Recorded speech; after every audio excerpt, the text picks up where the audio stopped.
Welcome to the show. It's IB Nation Sports Talk. We're up and running once again, along with Jesse Stiers. I'm Sean Stiers. And I mean, we've got guys in here. We've got, Anthony and Salty going back and forth. They're taking wagers on when the show is going to get started. Salty's put me on the clock as soon as 6 o'clock ticks around. It's like patience, patience. There's off-camera stuff that's got to be settled before we get these golden shows started. How are you today, Jesse? I'm doing good. I'm doing okay. I just got temporarily locked out of one of my sports betting accounts, so Uh-oh. kind of upset. Could be for the best. No, I'm up a lot of money right now, so that's why they're mad at me. They know that I'm getting them, but you're too good. They don't want you in there because you're taking their money, huh? yeah, I guess so. But it's just they want me to send my ID and all this other stuff, and it's like, what more do you need from me? You have my social security. That should answer all the questions that you need. So I just get a little irritated because it's like this seems like a waste of time. You already have all the information you need. What's my picture ID gonna do for you? So yeah. Small world problems, big world problems, whatever you want to call it. Work week's been grinding me a little bit, picking up the slack for some other people's work / doing the hard work for everyone here we else. go. Humble brag. All right. Picking up the slack for other people. All right. It's like us for Vince every day, right? Yeah, that's what I mean. When Vince comes in here, he's just, waiting for us to say something. That's right. Salty wants to know if Jesse's given Marcus Freeman a whiteboard for his birthday. We've got birthday presents for Marcus Freeman coming up in rapid fire. He turns a ripe old 37 years old today. Marcus Freeman, head coach of the University of Notre Dame. Happy birthday. Do you have gifts ready for him when we start rapid fire? Yeah. I actually postmarked mine already. They should be getting to him as the rapid fire segment starts. Okay. All right. I've got something for him as well. We're glad to have you along with us here today. Hit the like button if you would. Subscribe, rate, review, all that good stuff wherever you happen to listen to your podcast channels. We've already got people chiming in with letter grades for Marcus Freeman, and that's what we're going to do today. It's we're sitting here. We're a little bit past the year date now for Marcus Freeman. A little bit over a year, I guess, a year and a month basically at this point since he officially started. A year and a week in terms of the bowl game, the Fiesta Bowl last year. So, but Marcus Freeman with the end result of the Gator Bowl, he's got his full year in from start to finish. Coached the team for the first full season. We're going to do a letter grade for him today. We'll see if we come to some kind of consensus. But ESPN, did you see the grades that ESPN put out for a lot of these first-year head coaches? I did not. I did not get the chance to go through the full list yet. 29 first-year FBS football coaches this season.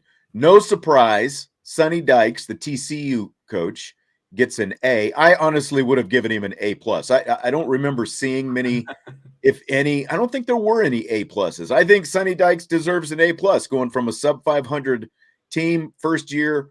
They nearly run the table. They only lose one game, Big 12 championship game, of course, until they get to the national championship, and that's another story. And we'll talk a little bit about that in rapid fire as well. Oof. Talk about money. Max Duggan, I thought for sure Max was going to go over 240 passing yards, but he failed me on my three-leg parlay last night. But Sonny Dykes gets an A. Mike Elko, the former Notre Dame defensive coordinator, got an A for his job at Duke as well. Lincoln Riley got an A-, and his successor at Oklahoma, Brent Venables, D+. Whew, not a good year for Brent Venables. He got a D+ for his job. Brian Kelly, they gave him a B+, and he was actually a B- at the midseason and an A- when they hired him. Here's what they said about Brian Kelly. Kelly reiterated why he's one of the nation's top coaches. He led LSU to a surprising SEC West Division title, highlighted by a dramatic win against Alabama, first at Tiger Stadium since 2010. Season was not totally smooth as LSU stumbled out of the gate against Florida State. had a historically bad home loss to Tennessee, dropped the regular season finale to a bad Texas A&M squad. In other words, they faded down the stretch, but they still gave BK a B+ for the job down there. Marcus Freeman got a final grade of B-, and that came up from a mid-season grade of D+, and he was also an A- when they hired him. And here's what ESPN said about Marcus Freeman in their final end-of-season report. He became the first Notre Dame coach to start 0-3, 0-2 this year. Notre Dame could have folded after the home loss to Marshall or an even worse home setback to Stanford on October 15th, but the Irish responded with 5 straight wins, highlighted by a 35-14 stomping of undefeated Clemson. Freeman avoided another bowl loss as Notre Dame overcame a 21-7 deficit to beat South Carolina 45-38. So they gave him a B-. And what we're going to do, as Steve C. said, he's a former coach and teacher, so he's ready to grade some folks tonight. So that's what we're gonna do. We're gonna go through. Got kind of some kind of little different checks that we're gonna do. Let's start with this first half of the season versus second half of the season. So, what grade would you have given Freeman for the first half of the season, which would have included Ohio State, Marshall, Cal, North Carolina, BYU, and then Stanford? This one was tough. Obviously, the first things that are glaring when you look at that are the Marshall and Stanford losses, inexcusable losses. The Ohio State loss is more of understandable because look at what Ohio State was. It's your first game of the season. You're on the road, etc., etc. So that game I don't have much problem with. I still thought the Cal game was pretty ugly, and the only thing that sandwiched good in between there was North Carolina and BYU. So for me, starting out the season halfway point, I think I'd have to start with a solid D. I don't think it's quite near a D-. I don't feel comfortable going into the C range.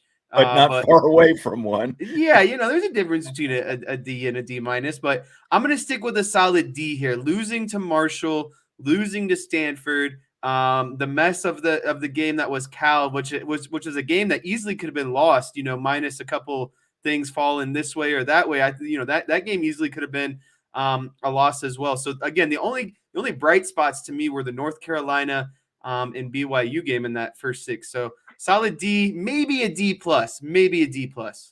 The only thing that kind of skews my opinion of Cal is obviously first-time start for Drew Pine, and he looked like a first-time starter in the first half, throwing the ball all over the place, high and low, and wherever in between before he finally got the tongue lashing that quite honestly he deserved. I mean, do your effing job. That's what it comes down to, right? And they gave him layups to hit, and he wasn't able to hit them in the first half, and he finally responded in the second half and did his effing job. And when it was all said and done, he had a respectable enough looking stat line in that game and was able to lead them to the victory, the first of the season and the first of the career for Marcus Freeman as well. And then they go on a 3-game winning streak, and Pine is looking great against North Carolina and BYU, and then everything comes crashing back to earth against Stanford. And the bottom line is, okay, you lost to a college football playoff team on the road in the season opener. We all know that was forgivable, especially considering the fact that they were it was at least a respectable showing in that game. There was a lot of promise, but to lose to Marshall at home and then to just drop a complete clunker to Stanford at home, I've got to give them a D for the first half of the season as well. There's just no way around it. But again, the only thing that skews it is you still had Drew Pine as your quarterback in those games. The things were starting to round to form, but it gets skewed back the other direction with the fact that Stanford was a horrible, horrible defense, and they were not able to put any points on the board. They held Notre Dame's defense held Stanford to 16 points, and Notre Dame's offense couldn't muster anything in that game. So I've got to give him a D for the first half of the season as well. They only ran for 103 yards per game and 3 per carry in the first 2 games. Then, again, they come to life. 287 rushing yards against Carolina, 234 against BYU. but only 150 against Stanford. It wasn't really like what I would even call, utilized rushing yards against Stanford. Again, when you look at the fact that they couldn't put any points on the board. So then what do you give them for the second half of the season when, after the Stanford game, things could have folded? You still had a couple of ranked teams coming up, Syracuse, Clemson, and of course you finished with USC and then finished the season. We're going to include you. Do we include the Gator Bowl as part of the second half of the season, or is that like extra credit points, when we're looking at the grade for the full semester? You know what? Let's go with the extra credit, because I think that'll change my answer here a little bit, and we'll get into why. But so we will not include South Carolina on this one. UNLV, very poor team, played them at home, took care of business and what they needed to. Syracuse, a ranked opponent at the time, very good win, gave momentum into Clemson. Obviously, Clemson was the biggest win of the season at home. Navy's never fun because of the triple option, guys getting hurt, assignment football. Still took care of business, but, almost let that one slip away towards the end. Boston College, that was just a complete blowout. USC was a little underwhelming in my opinion. I think I think there could have been better game plan on both sides of the ball in that game. So for me to end the season, I'm gonna give it a B plus, and then my extra credit, the South Carolina game, that's gonna take him from a B plus to an A minus at the end of the season for me. So that South Carolina game is what bumped him out of the B plus into the A minus, because that's a solid opponent. It is obviously kind of like I talked about before, it's your final exam of the season. I like the adjustments they made in that game. I think that was some of the better adjustments we've seen in game under Marcus Freeman since him being here. So yeah, overall I'm going to say A minus. Second half of the season was a B plus. And then like I said, with the South Carolina game, I'll round him up to an A minus, a 90%. Like if you go through, things could have easily imploded after you lose to Stanford, but then they've got UNLV the next week, so it's a get better type game. It was far from spectacular, really, but they still did enough. They did their job. They beat UNLV convincingly, again, if not spectacularly. But then you go on the road, you play a ranked Syracuse team that was just coming off a loss to Clemson. You beat Clemson, or you beat Syracuse on the road. You come back home. You beat Clemson the way they did on both sides of the ball. That was very impressive. One of the best game plans, if not the best game plan that we saw from the entire coaching staff, and all three phases contributed to that. Obviously being punctuated at the, you get a block punt early on. And then, of course, you get the interceptions by Benjamin Morrison as well, and the pick six included. Navy was shades of the Indianapolis Colts, Minnesota Vikings game. Like, if that game lasts 3 or 4 more minutes, Navy might end up coming back and winning that game. But again, they did enough, even though the offense completely stunk it up in the second half, didn't help the defense. The defense was not a whole lot better, but they're able to win. They blow out Boston College.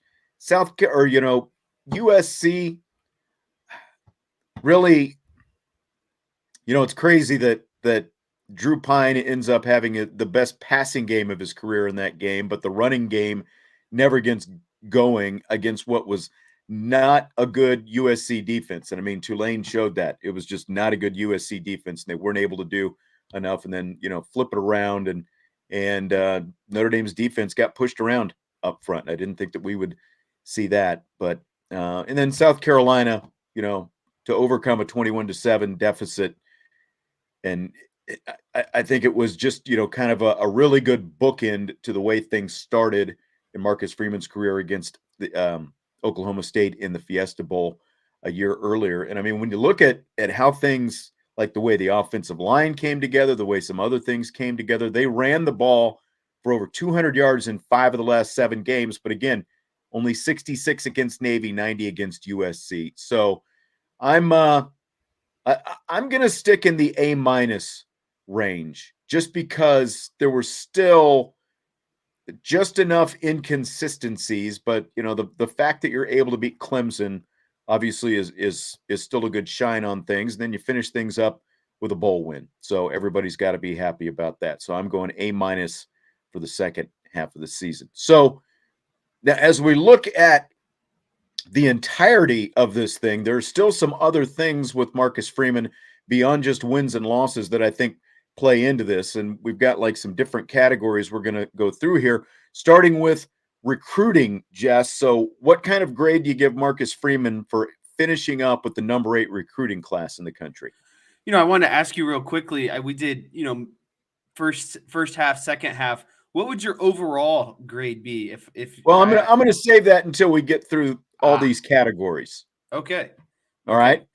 Okay. So for me, when talking about recruiting, anytime you have a top 8 recruiting class, and you're adding, key positions that you need, I don't really look at stars because, like we've talked about in the past, stars are kind of subjective to who's giving them and how much attention Yeah, the but I think recruit we is saw getting. last night how much stars matter, didn't we? Right. So recruiting, I'm going to go with an A minus. I think anytime you could be top 10, in the country in a recruiting class, you have to stay in the A range and potentially even the top 25. I think the only thing that doesn't give him a solid A in my books, and this isn't any negative feedback or anything like that, but losing out on a couple of those recruits towards the end, losing out on a guy like Keon Keeley, just losing a couple guys here and there ultimately kind of swayed me to an A minus. I still think it's a great overall class. I think he did a tremendous job, but not everyone can get an A or an A plus, right? That's how A and A plus to me is when you're getting the guys like Keon Keeley to stay. So I'm going to go with the A minus overall for his recruiting. Here's my question. Has anyone ever seen Vince and Derek Calmer in a room together at the same time? Because Derek's comment, why grade? Everyone deserves a trophy. I'm convinced now that Derek and Vince are the same person, that Vince is just throwing up Derek comments. That's his Hidden his fake identity, name when he gets to the chat. Yeah, his that's his alibi. alternate identity. Yeah, that's exactly right. Yeah, yeah.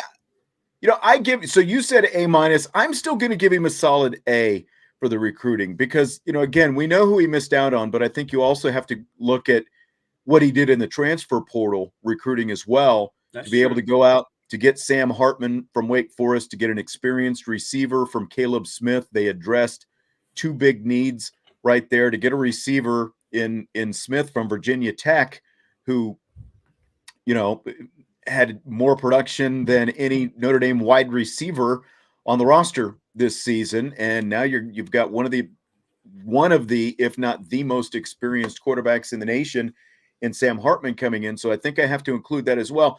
And look, I still don't hold the guy, like, go back to Keon Keeley. That's one thing, but the stuff that happened at the end of the season, that is still more related to things that were out of Marcus Freeman's hands. There was just nothing that Marcus Freeman was obviously going to be able to do, to solve that situation. And money talked when it was all said and done. And they can all sit there and say that it wasn't about money, but it was. So I give him a solid A for recruiting for the class that he put together. And I go back to Tom Lemming talking about this could be the best recruiting class Notre Dame has had in the last 30 years. So, that'll all play out over the next few years, but at least for right now, there's a lot of talent in this incoming recruiting class, and Marcus Freeman is the reason why. And Anthony Solomon said A minus for recruiting, got a really promising quarterback. Yeah, I mean, that is good as well. On a positive note, had to hold out because of Keeley Bowen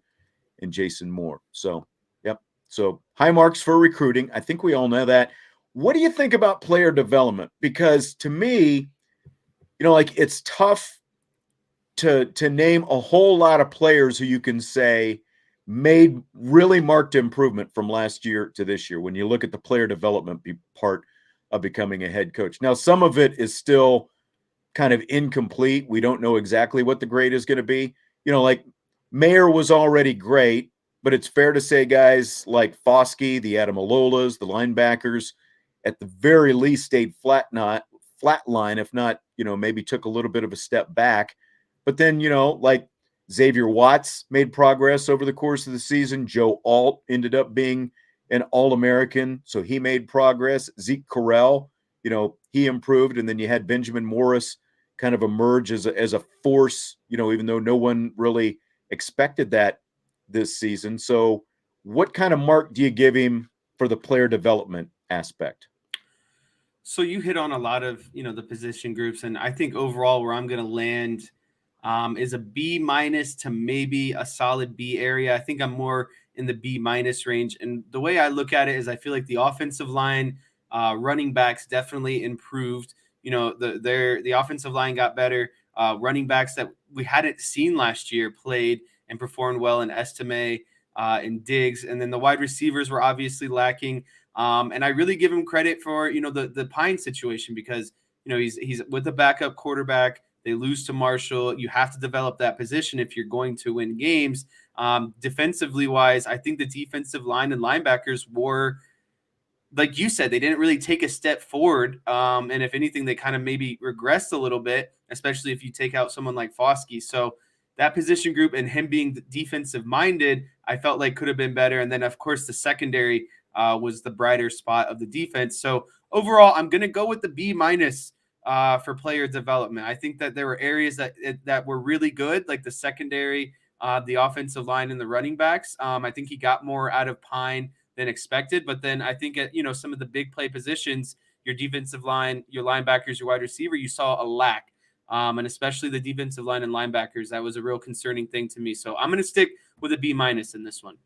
Yeah, and really some of this, again, you can say is incomplete because you really start to find out about player development as the roster turns over and you see guys that we haven't seen before. Like what do guys like Gabe Rubio, for example, or Tyson, what are some of these guys turn into? Again, we saw an example of Xavier Watts and how he developed over the course of the season, especially after they had him splitting time offense and defense at the start of the season, and he ends up finishing off starting at safety and playing really well, and he's a bright spot going forward.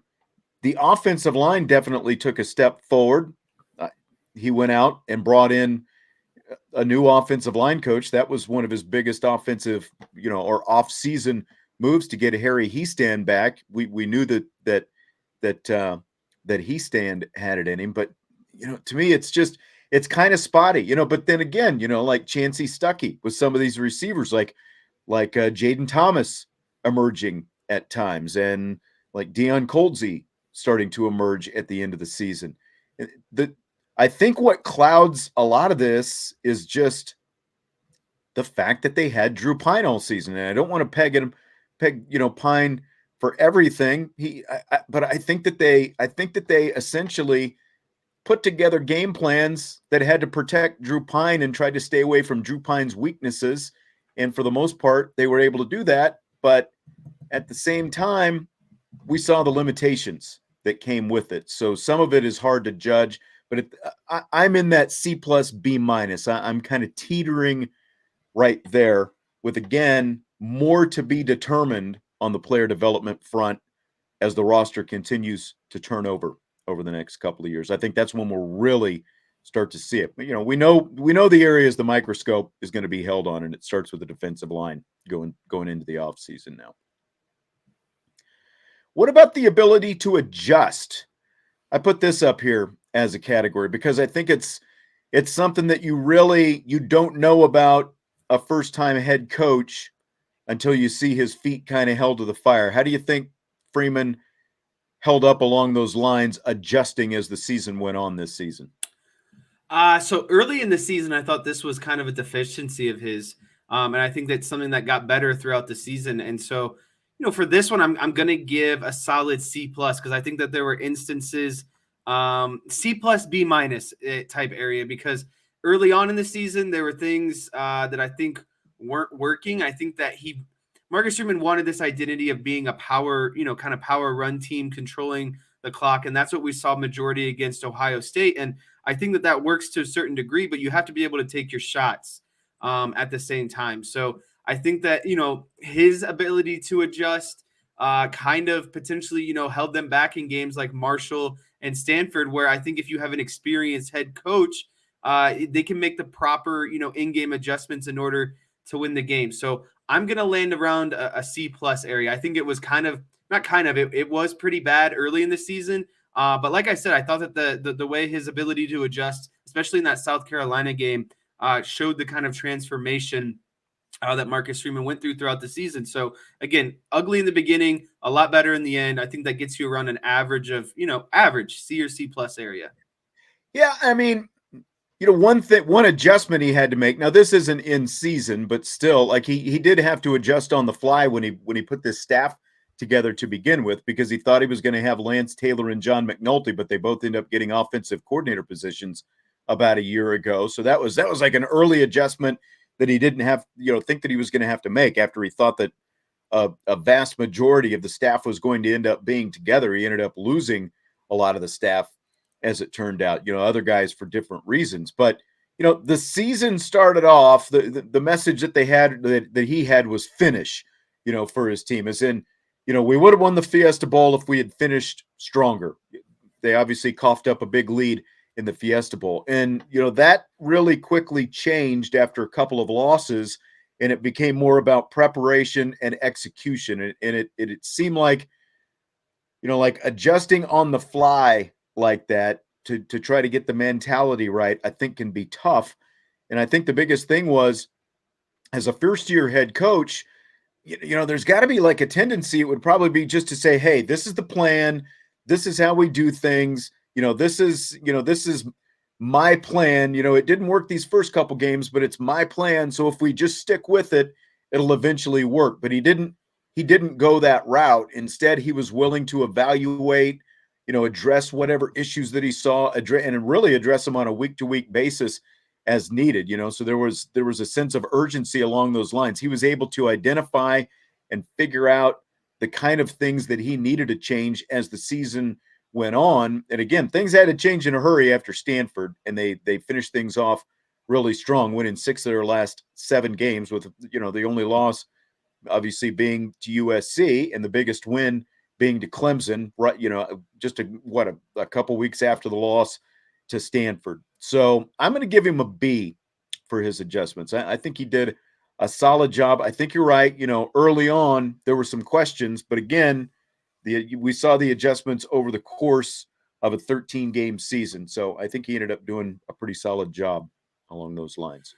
Yeah, and I would like to amend a little bit of my answer there, because I do agree with you that he constantly kind of tweaked his formula for what winning looked like to him on a week-to-week basis, and took a lot of responsibility for needing to tweak it. There was never, this person did this or this person did this. It was, I did this, I need to change that. I need to do this in order for us to win. So I'm gonna bump it up a little bit. Okay. You gave me a little extra credit there. I convinced you, huh? Yeah, I'm gonna hit that B- range at the end of the day. Okay. All right.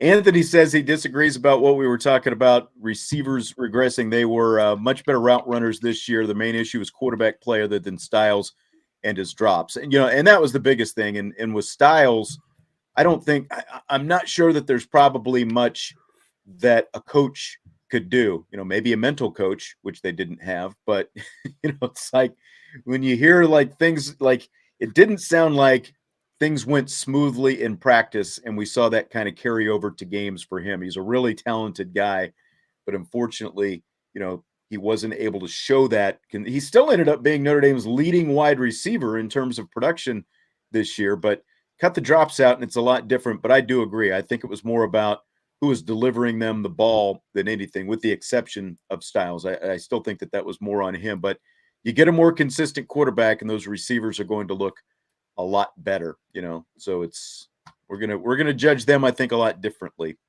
next year. How about game situations? That's the next category I have up here. I'll let you interpret this any way you want. How do you think that he handled game situations? So for me, game situations is a lot of kind of, what are you doing in the moment in order to kind of bounce back. If things aren't going your way, your preparation leading up to the game, and you get into game and things aren't quite what you prepared for, what are you doing to make the changes necessary in order to win? And I thought, there's 3 games that really stuck out where I felt like the performance was, poor. Obviously, Marshall, Stanford, and USC were games where I felt like game situations or in-game changes could have, provided maybe a different result. And it's not coincidental that those are the 3 losses that ended up coming out. But the way I interpret that is, again, what are you doing to change in game to win? And I think that against Marshall and more, I think Stanford actually is a game that sticks out the most because they had to do something to change it up and try to win in that game. And then there were other games where, obviously the game plan is going as you need. And so what are you doing maybe defensively to change things up? I guess overall, what I'm trying to get to is, again, this is an area where I feel like he could have picked up a couple more wins had he made some appropriate game changes. So I'm going to stick with a C plus in this area because I think that he did well in some times, but the ones that he didn't do well and really hurt him and came back to bite him at the end of the day. Yeah, and that's where I wonder, especially early on when you look at Marshall and even at Stanford, which was still midway through the season, you've got a first-time head coach who admitted, you talk about autonomy for the offensive coordinator and all that kind of stuff. It admitted early on that he was giving Tommy Rees a heck of a lot of autonomy. And he also had a veteran defensive coordinator that he brought in who used to be a head coach and was coming in, had just coached in the Super Bowl in the NFL. So it felt like he was trying to sort of figure out, how much of my, foot am I going to put on the gas in one way or another during a game? How much influence am I going to have when I need to in the course of a game? And even though you want your coordinators to be dictating or, and calling the plays, whatever the plays are going to be, play in and play out, like philosophically, if there's a change that needs to be made, if you're running the ball up the gut time and again and you're getting stuffed, and or if it's a certain guy, that certain player you're running the ball with up the gut time and again, and of course I'm talking about the Stanford game, like the head coach needs to be able to say, look, less of that, more of this. We've got to change our course because, again, you can't just keep beating your head against the wall and expecting a different result. You've got to be able to make those changes, and the head coach has to be able to steer his coordinators in the right direction over the course of the game. I think early on, potentially, possibly just sort of figuring out who he was as a head coach and just how much he wanted to steer the ship in those different directions. And there was definitely room for improvement. But like in terms of there were some burn timeouts here and there and stuff like that, with, clock situations. I felt like end of game situations were handled pretty well. You didn't see, a whole lot of head scratching, questionable type stuff, whether it was into the first half, into the game, any of those kind of things. The scan offense, that's where things kind of came, like if anyone was going to really nitpick what was going on with the offense, that's the biggest thing. Personally, I think we're going to see less scan offense next year because you've got a veteran quarterback like Hartman. Again, assuming he's the starting quarterback, he's a guy who's going to be able to stand at the line of scrimmage and read make pre-snap reads and all those different things, make pre-snap adjustments as a veteran that young quarterbacks like they had this year were unable to do. I think the scan had more to do with who the who the signal callers were out there on the field. So I'll still give him a B minus on this. There was room for improvement, but again, I felt like there was improvement as the season went on with a first-time head coach figuring out who he was. Final category for tonight, handling pressure. And pressure comes at Notre Dame in all shapes, sizes, forms. Like the press conference is kind of the first place I think you see it because you go 0-2 after you've already coughed up a big lead. Everyone's willing to kind of cut you some slack and give you a mulligan after the Fiesta Bowl situation because you inherited a team. You're putting together things on the fly. You don't have all the guys who you think are going to be on your staff. But then when you start 0-2 with a clunker of a home loss to Marshall, the pressure can crank up pretty quickly. So what do you think about how he handled the external pressures this season? For me, this is going to be his highest mark or highest grade. I'm leaning towards an A or an A plus in this area. I feel that Marcus Freeman was calm and cool under all pressure. And every situation, it seemed like rather than deflecting, he just kind of absorbed it and didn't really, lash out, get angry. It was always how can we positively, spin something like this, or how can I, be accountable for this? So I thought that he handled the pressure great. And again, I would give it his highest grade, his best attribute this season as a first year head coach. Yeah, I mean, he never pointed fingers, never made excuses. Again, the questions got tougher after you start off 0-2, which is an 0-3 start to his career. The questions turn into basically, and you heard kind of some of this, are you the right guy for this job? That kind of thing. But he never lashed out, never pointed fingers, never threw players under the bus. It was never, going nuts on a player for making a mistake. There was still, a lot of accountability, I felt like. So I give him an A for this area as well. For a guy who was really put under that spotlight for the first time ever, again, as a head coach at Notre Dame, to first time head coaches at Notre Dame have not fared historically well. Now, again, there's still a lot more story to be written, a lot more chapters to be written for Marcus Freeman in this thing, other than 1 year, but at least for this year, because the chips got, chips went bad in a hurry, and I think that he held up well, so I give him an A for that. Are there any mistakes that he made this year that you would say he absolutely cannot make again next season?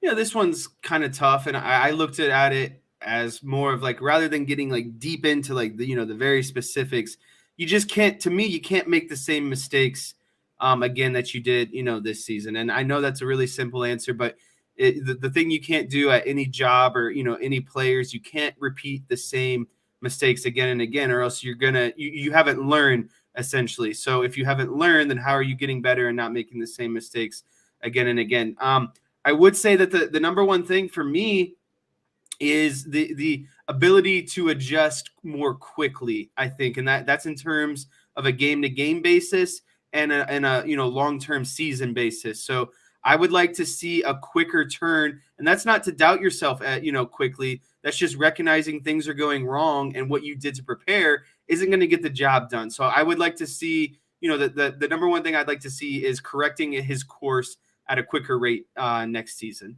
Yeah, and I mean, the biggest thing that stands out are you can't lose games that you're supposed to win, right? Because exactly, and I mean, I agree with the things that you're saying, but like Michael, where did it go? Michael said, roster-wise, this team was 10-2. It wasn't a 12-0 roster to begin with, and with the quarterbacks, it probably wasn't. It would have been really interesting to see a Tyler Buchner-led offense throughout the entire season. And, even though he lost that game to Marshall as well, would it have made a difference against Stanford? Would it have made a difference against USC? I think a lot of people think so, assuming that he continued to improve. And that's the biggest thing that you lost from this. And really, it's the biggest reason that Sam Hartman is now on this team as well, because if you had a full season of Tyler Buchner to evaluate, there's a good chance if he finished the season strong, and continued to get better, and they finished with at least the same record with Tyler Buchner as the quarterback, you've got a lot better idea of what you've got going forward. If you feel confident, then he can be the guy going forward. But you didn't get that season of development. It went to Drew Pine, and now Drew Pine is someplace else. So, but you can't lose those games to Marshall and Stanford. That's what separates teams from, this would have been at least a New Year's Six team this year.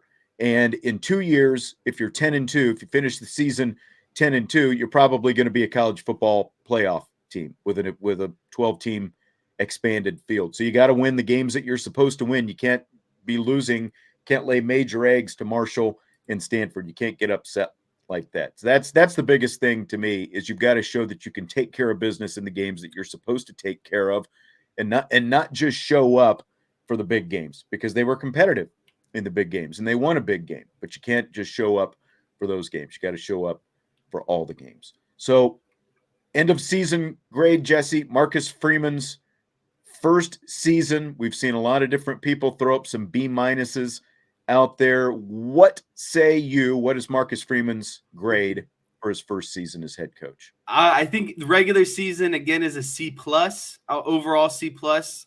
That extra game, that bonus against South Carolina, really to me showed some growth in some areas that I felt like he lacked in throughout the duration of the entire season. So I'm going to end up with a B minus. Honestly, I think that's a good, solid, healthy grade. The Marshall and Stanford games are really what's knocking him. The USC game does hurt him, in my opinion, because again of how they came out and how USC kind of came out. So for me, I'm going to end up with a B minus because USC is a game that had the Heisman quarterback at the end of the day. It's a very talented team. They were one game away from being in the playoffs themselves. So you can't knock them too much for that. I just would have liked to see a better overall performance at the end of the day against USC, especially considering it's the last game of the year. It's your big rival. There's a lot of implications. So I'm going to end at a B minus for Marcus Freeman.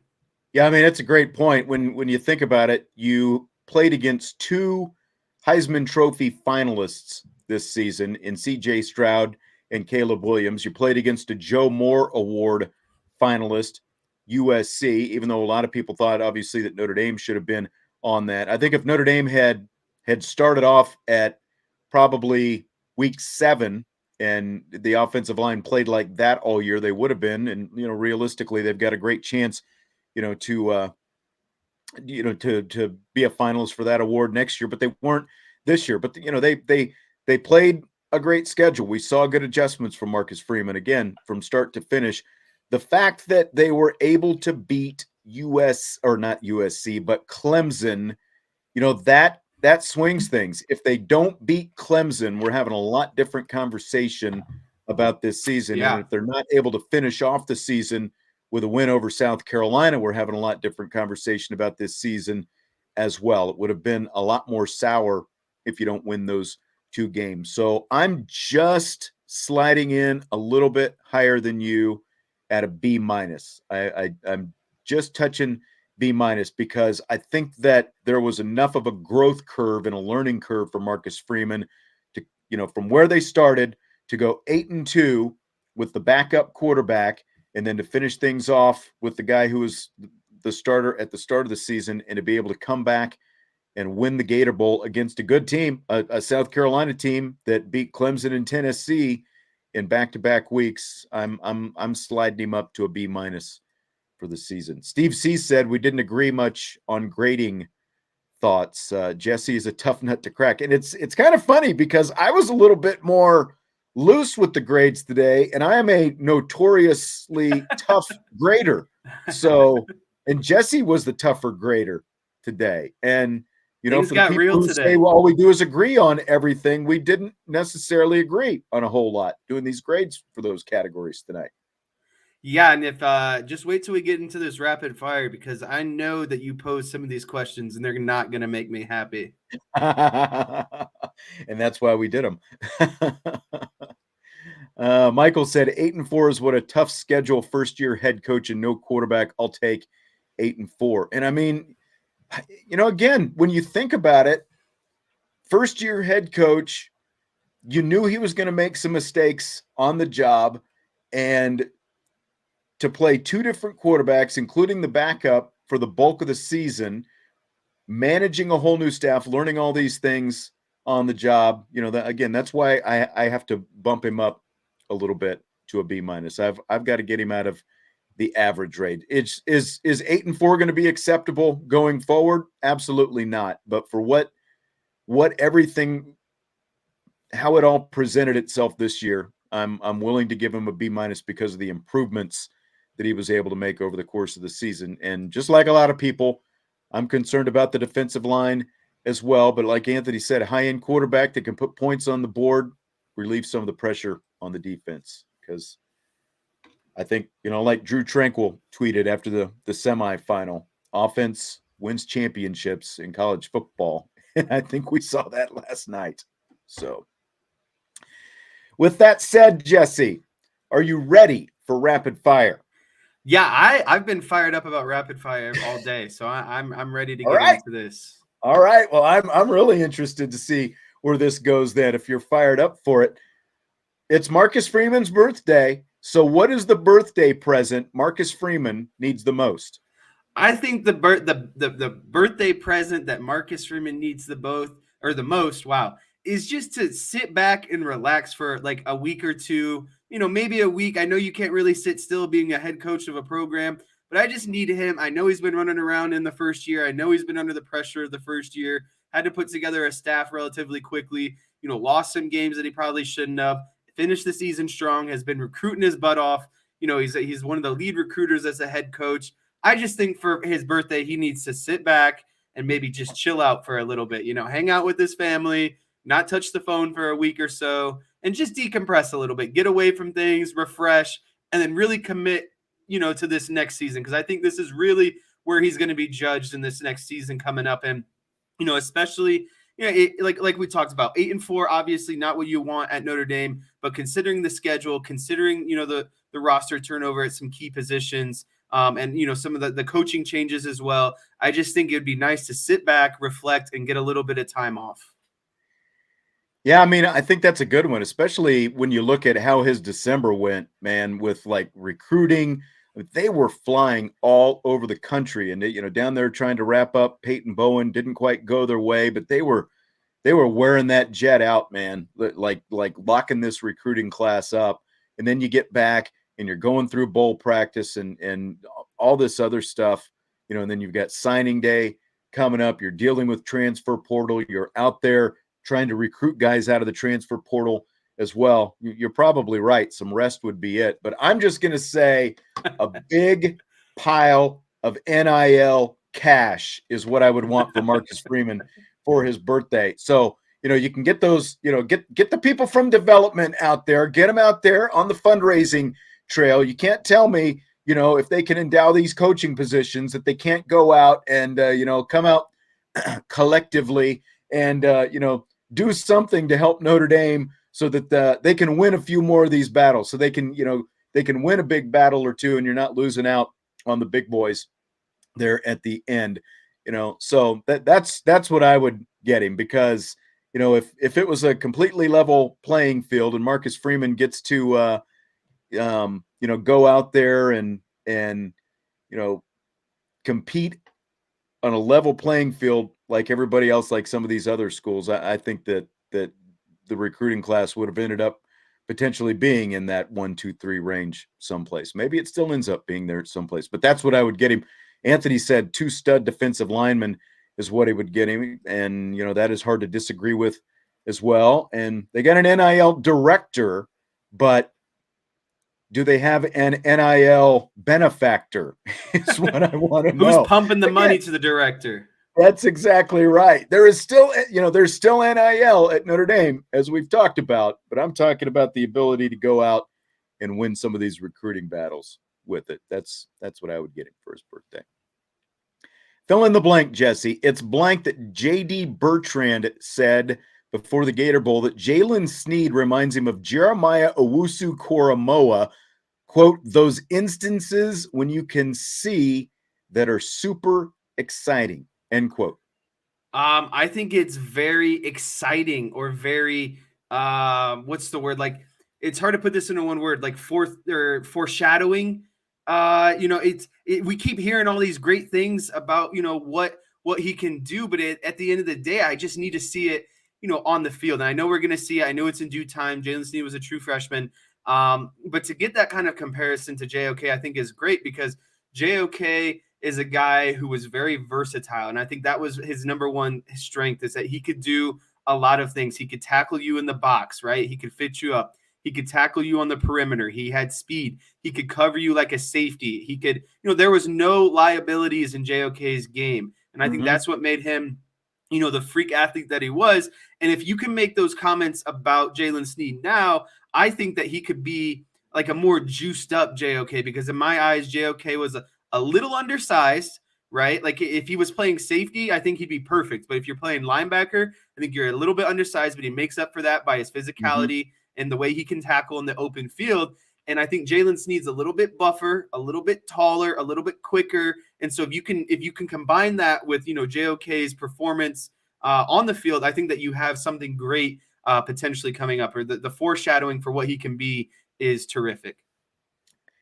And I realize it's hard to be patient waiting for some of these guys when you look at their potential and you see the recruiting rankings coming in the door and you see the kind of athleticism and speed and all this kind of stuff that they had. But remember, Owusu-Koramoah didn't play at all as a freshman. And then the next year as a sophomore, he only played in like 2 games. So 2 games in his first 2 years. And again, I know it's tough to wait for some of this talent. And there was some question about, man, is this guy ever going to cut it? Well, all of a sudden then he shows up 13 games as a junior and he's the team leader in tackles. And then his senior season, what's he do? He wins the Butkus Award as the best linebacker in the country. Now, again, I know nobody wants to wait that long for a guy like Jalen Sneed with as much talent as we know that he has.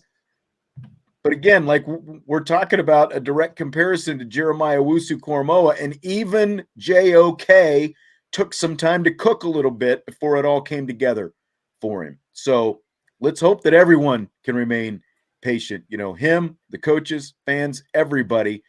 But I've got a feeling that when it's all said and done, we're going to see another great one when Jalen Sneed does get out there on the field. We've seen some flashes. There's still a lot of upside for him. So, Jesse, do you think expanding the playoffs will give us a better chance to have a more competitive national championship game than what we saw last night? What impact do you think that'll have?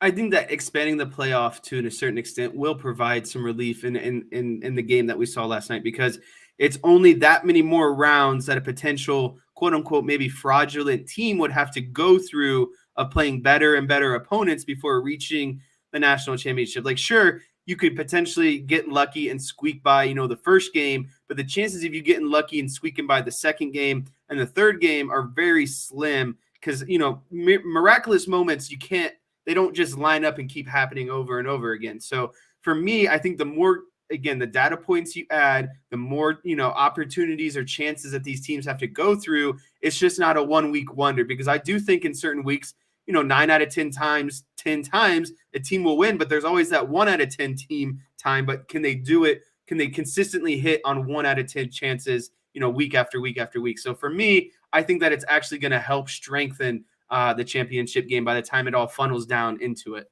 Yeah. I mean, we're going to talk about Nick Saban here in a minute, but if Alabama and Nick Saban were in the playoffs and in a 12-team field, Alabama would have been in the playoff this year, would TCU have wanted to have to go through that for a chance even to get to the semifinal, let alone to the championship game? I think that more of these teams are going to, the more rounds you have to play, the better chance you have of being exposed. Now, it might still mean that in the end, you're going to end up with a couple of SEC teams playing for the championship. That very well may happen. Or, maybe it's SEC, Big Ten, whatever it happens to be, or, SEC and Notre Dame for that matter.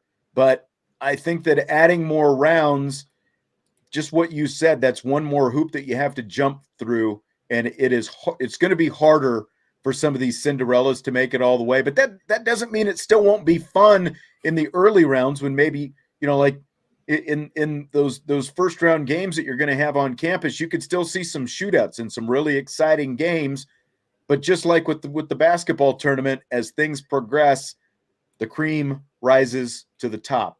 And so I think that, this is still a one-off. We haven't seen a lot of truly lopsided games. We've seen some other lopsided games, but I think that adding rounds to the playoff will definitely make it. Like if Tennessee had been in there this year with a healthy Hendon Hooker, like that's not a team that Tennessee wants to have to play either. So I think that ultimately it's going to be good. I think it will give us a better chance to have better championship games as you add a couple more rounds to this thing. Fill in the blank, Jess. It's blank that with Nick Saban sitting right next to him at halftime of the game last night, ESPN's David Pollack said that Georgia, quote, has taken hold of college football, end quote, which drew an interesting look from Saban. I have like 3 that I could fill in here, and I don't know how to make it all into one word. I thought it was gutsy. I thought it was comical. And yeah, I just, overall, this is why people like David Pollock frustrate me, because it's a lot like Desmond Howard. You get one chance, not one chance. You're out. Your job is to go out there and speak unbiasedly about, the overall bigger picture. And I just feel like sometimes Desmond and David let their kind of alma maters get in the way of, the overall bigger picture. And I just want to point out a couple stats here, right? Like Georgia has won back-to-back national championships. Fine. Yeah, that's really hard to do. That's great. But before last season, their 2021 title, they haven't won a title since 1980. I just want to, I just want to, point out that Nick Saban has won 6 national championships since his time at Alabama, and he's gone to 9 others. So, when we're talking about a guy who's won 6 and you have 2 since, 1980, I understand that Georgia's on a hot streak right now, but when we're talking overall landscape year in, year out, the last, 15 years or so have been owned by Alabama. Every year, Alabama is in the conversation, whether or not they're in the championship, they're probably the first team left out, and everyone argues that they should be let in. So is Georgia doing great things? Yeah, but come on. Saban has 9 national championship appearances. He has more appearances in the national championship at Alabama than he has non-appearances. And then you throw in the fact that he's got 6 championship rings in that span. I don't think anyone's touching him, honestly. This might be the greatest run we've seen of all time. All right, so you're going to stick up for Saban. I don't think that, Pollock wasn't like challenging Saban by any means, but first, like you talked about the fact that before these 2 years, it had been since 1980 when Herschel Walker was at Georgia since they won their last national championship. And it's interesting because when I was at the University of Kansas, Glenn Mason was the head football coach. And he kind of, at that time, like going to the Aloha Bowl and, winning a few games, like they were, Kansas football was as riding as high as they had been in those early 90s. And Glenn Mason actually had the chance to go to become Georgia's head football coach. And at that time, this was like around 94, I want to say, 93, 94. He had the chance to go to Georgia. And I think he actually originally took it, and then he turned it down. And what everyone was saying at the time was it was a lateral move. Like to go from Kansas to Georgia was a lateral move. Now, again, this has been going on 30 years ago, but that's also only about 14 years after they had won a national championship with Herschel Walker. So, like, just think about that. So Glenn Mason stays for another couple of years, and he ends up going and taking the job at Minnesota. I mean, you talk about lateral moves, and, now, of course, I think he's still with the Big Ten Network. But my point is, the perception of these programs can change, and obviously the complexion of college football has changed a lot when you talk about recruiting hotbeds and different things you can do, in terms of getting guys in the door and stuff like that at a place like Georgia. Like they talk about Stetson Bennett as a walk-on and all this stuff. Oh, he was a walk-on. Well, at Georgia and at some of these schools in the South, they have what's called the Hope Scholarship. So as long as you get, like a B average in high school, you can get the Hope Scholarship, and everything's paid for still. So you're taking a lot less of a risk to get a walk-on in the door and have them on your practice field and see what you can do when you don't have to, when they don't have to worry about paying to go to school, and, they've got everything paid for. But, so that's kind of a different story. Now, let's focus back on the Pollock comments. I just thought that, it was gonads of steel for Pollock. You can say that he's biased and whatever else, but Nick Saban is saying sitting right next to you while you're saying this. It's one thing to say it and Saban's sitting home watching, on TV or whatever, but when he's sitting 2 feet from you and you're like, Georgia has taken hold of college football, and basically saying they've taken over college football, it's a pretty bold statement to make. So I give him kudos for saying it. But you're right. These guys all have their school allegiances, and I think they play to their base sometimes. If there was a Notre Dame guy sitting in that booth as well, I think that, you'd be saying that about him, or other, people from other schools anyway would be saying that about him. But I just thought it was a pretty bold statement for Pollock to make with Nick Saban sitting right next to him. You're right. Nick Saban still runs the roost, and they just missed out on the playoff this year. And probably all he did was motivate him to get Alabama back.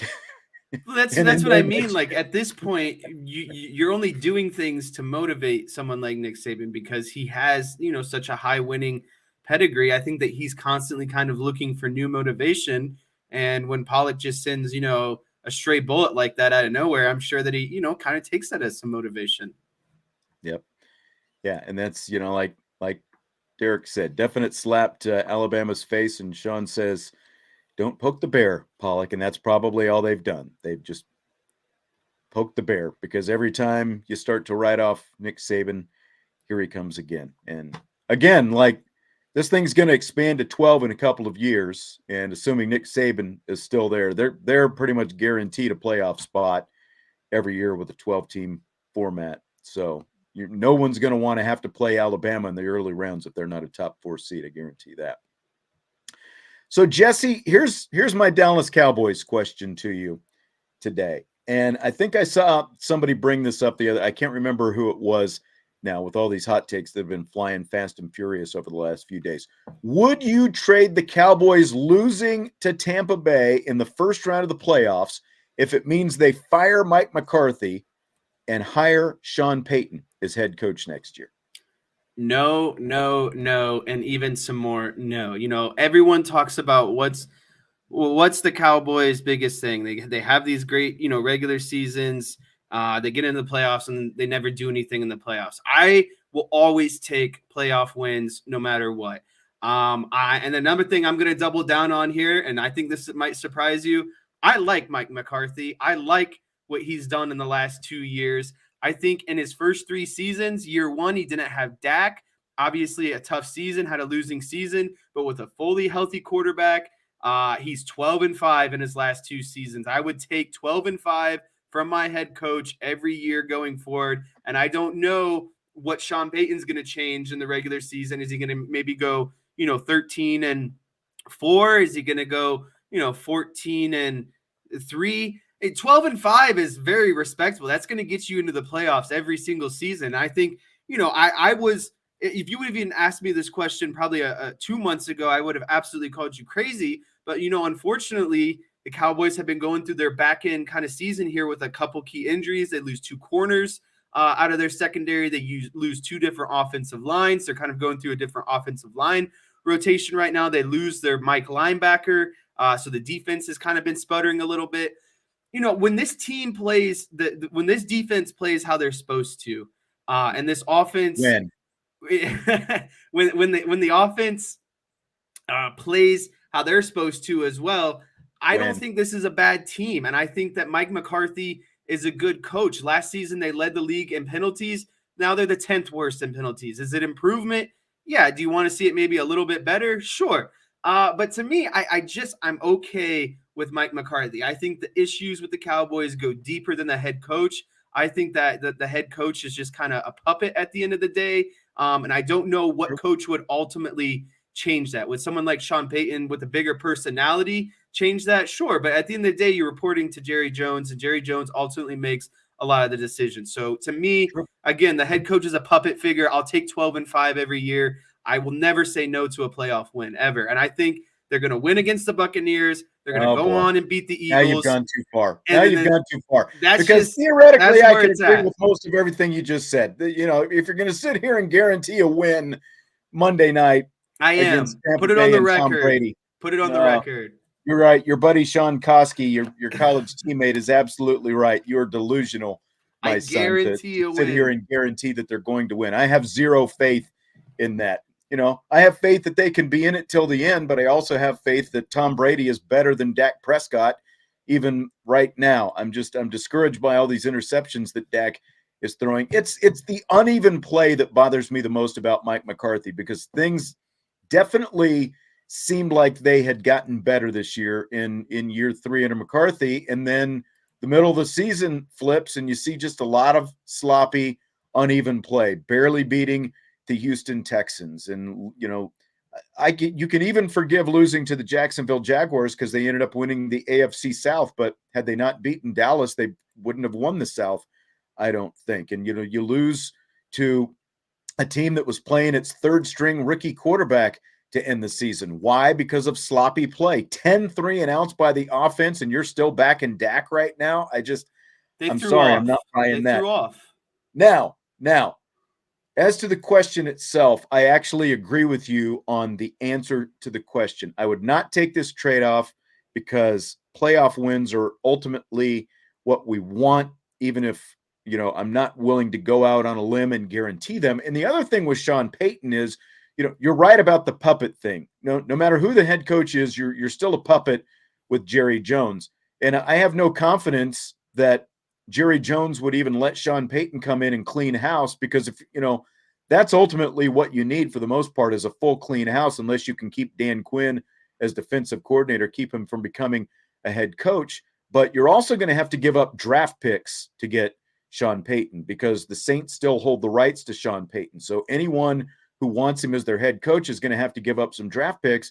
And the way the Cowboys operate specifically, they don't go out and invest a lot of money in big free agents from other teams. They do they build, I think it's like 75 to 80% of their roster is homegrown guys. Like Jerry Jones falls in love with his draft picks, and that's who he resigns, is the draft picks, because again, it plays to his ego to say that he's right about who he drafted to begin with. So I don't like the Sean Payton deal because, one, I want the playoff win, and two, you would have to give up, I think, too much in draft picks just to have the rights to be able to actually sign Sean Payton when it was all said and done. And I wouldn't want to give up that kind of draft capital when, as you said absolutely correctly, you're just a puppet when you're the head coach for the Cowboys anyway to Jerry Jones. So Yeah, moral of the story, I'm never, ever trading playoff wins, especially with the Cowboys in my lifetime. And I agree with what Mr. Michael is saying here. I think the Giants get it done. I think the NFC East cleans slate this upcoming wild card weekend. ooh. And I'm back and forth on that Giants Vikings game. I can't decide who I like, but the Vikings have it's a minus something. They've got a negative point differential. The for worst season, of all time for a team with their record. Yeah, exactly. Fill in the blank. The Dan Campbell-led Detroit Lions are blank. The Dan Campbell-led Detroit Lions, and this is a hard one for me because I love to bash on the Lions. They don't deserve it. It's the one sole reason why I like to bash the Lions. I like the Lions. I like them more than the Bears. I like them more than the Packers. I like them more than the Vikings. They're probably my favorite NFC North team, to be honest with you. But I still get texts and tweets sent to me about how, the refs cheated and let the Cowboys win against the Lions in the playoffs a few years ago. And I have a good friend that's a big Lions fan. So at the end of the day, I love Dan Campbell. I think the Dan Campbell-led Lions are inspirational. They're hard-nosed, they're gritty, and they're going to play hard every week. They're going to give you their best shot. And I think this is ultimately where I thought the Lions were going to end up at this season. I thought that they were finally going to break that over 500 kind of bump this season, and they started out, I think, like 2-6 or whatever it was. And I was like, wow, I thought they had the talent. I thought they had the coaching, to do it. But it's due time before the Lions get their run or crack at the NFC North. I think next year is a big pivotal season for them. But again, they're fun to watch. They're hard not to root for, and they're super gritty. And that's all that Dan Campbell is he's a gritty guy. That's exactly right. And I watched that Hard Knocks and at the beginning of the season, and you know how Hard Knocks is. Like, you can make any team look good, but even the Lions, man, it was hard to make them look good. And there's just not a lot on that roster. And, the very last scene of Hard Knocks, they asked Dan Campbell what this team was going to be this season. And he probably literally, he sat there for like 20 seconds, like scratching his head, moving his hat around, trying to figure out what to say, because like, I don't think he knew exactly what he was going to get, because he knew that there's not necessarily a whole lot of talent on that roster. And basically what he said was, we're going to play hard. We're going to, come at you and those kind of things. And that's exactly what you got from them this year. And what was a relatively soft NFC North, the way they finished off the season, like in the way they finished it specifically against the Packers the other night was just was just glorious. They had nothing to play for. They went at the Packers. Their whole thing was, we're just going to play our ball. They're physical up front. They're like everything that like a coach, like the stereotypical what you want to hear from a coach. We're going to play hard, and we're going to come at you. We're going to never quit, and all those things. And that's exactly what they are. And Jared Goff is probably a better quarterback right now than Aaron Rodgers, and he definitely was 2 nights ago to finish off the season. So those Lions, I hope they keep it going next year and actually win that division. That would be fun to see, as long as they don't have to play Dallas in the playoffs. But they're fun. They're fun to watch, and that was a fun game to watch the other night, to see them knock the Packers out of the playoffs. Sorry to any Packers fans out there. No, I loved it. Ending Aaron Rodgers like that, closing out the door, not letting him get into the postseason. Everything with Aaron Rodgers is kind of still up in the air. That could have potentially been his last game, and if so, I'm not upset about it. Is he a great player? Sure, but do I want to see him in the NFL any longer? No more.